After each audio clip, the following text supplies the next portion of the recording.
was in love for the first time, for real. Yeah, I mean, I thought I was in love back when I met Mike. I mean, we had set up house together right away. It was just a small place, 2 rooms, but it suited us. I mean, we'd have preferred something bigger, but Kathy and Mary, well, they took the last 2 cardboard boxes before we could get to them. Don't worry though, we got back at them. We snuck out through the back door of our kitchen, the one Mr. Clark had cut for us in our cardboard box when he brought him back from the appliance store, and we nabbed the only pink plastic tea set. And while Kathy and Mary were looking for it, we grabbed the 2 blue wooden chairs and wrestled them into our living room. Home sweet home. Well, it only lasted for like a day or 2, and then we broke up. That was so first grade child's play.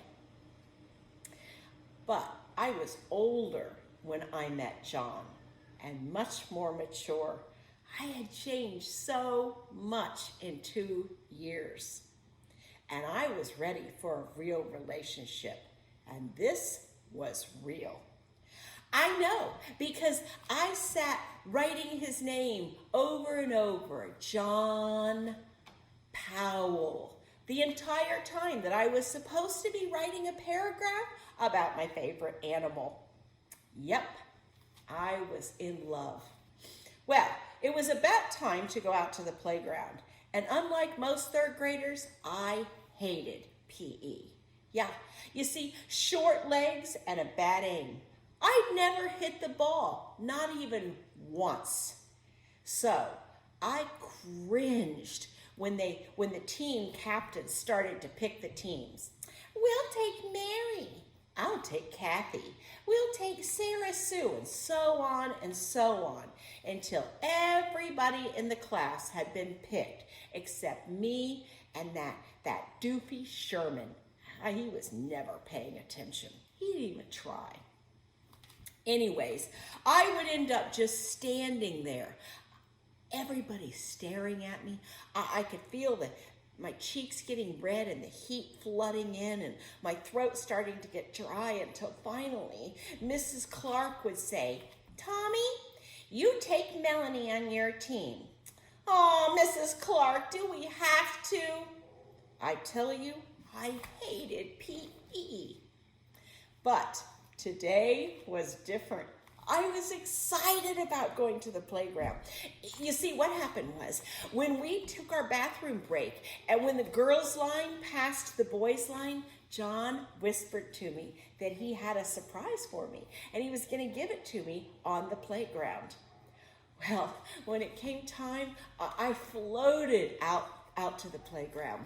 And then when the whole line broke up and everybody started running around to blow off some energy before the big game, John and I, we sat together on the bleachers, and well, out of his pocket, he pulled a ring. He handed it to me, and I put it on. It was gold with an oval purple plastic stone right on top. I could imagine John putting penny after penny into the bubblegum machine until he got just the right ring for me. I mean, yeah, it was a little bit big on me, but it was still beautiful. And I think that this means that we're engaged now. Well, when Mrs. Clark finally blew the whistle, I skipped out to my assigned position in outfield. And I just stood there, twirling that ring on my finger over and over again. I loved the way the sun twinkled on the purple plastic stone. And then I took the ring off. I was gonna slip it back onto my finger and say, like I do, the way they show in the movies. Well, right about then, I thought I faintly heard someone calling my name. And I glanced up to see that big old Ronnie running straight towards me. And I heard people yelling, catch it, catch it. And I looked up, and sure enough, the ball was flying right in my direction. And that's when it happened. I dropped my ring, and Ronnie ran right over it. I just stood there frozen. I looked down, and the tears just started to pour down my cheeks. And I knelt down, and I scooped up those broken pieces of my ring that were wedged in the dirt. Everybody in the class was shouting stuff at me like, you should have been paying attention, and why didn't you catch the ball, and you never try very hard. That day, I didn't even care.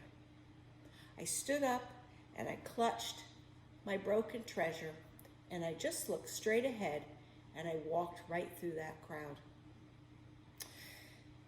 Mrs. Clark let me sit on the bleachers, and I tried over and over to put that ring back together, but it was just no use. And when we got back to the classroom, even Mrs. Clark tried to glue the pieces back together, but finally she said it just couldn't be done, and she put all the pieces in a little white paper envelope and gave it to me so I could take it home and show it to my mom. Well, I just went back to my seat and put my head down and fell asleep. The following week, it was my birthday.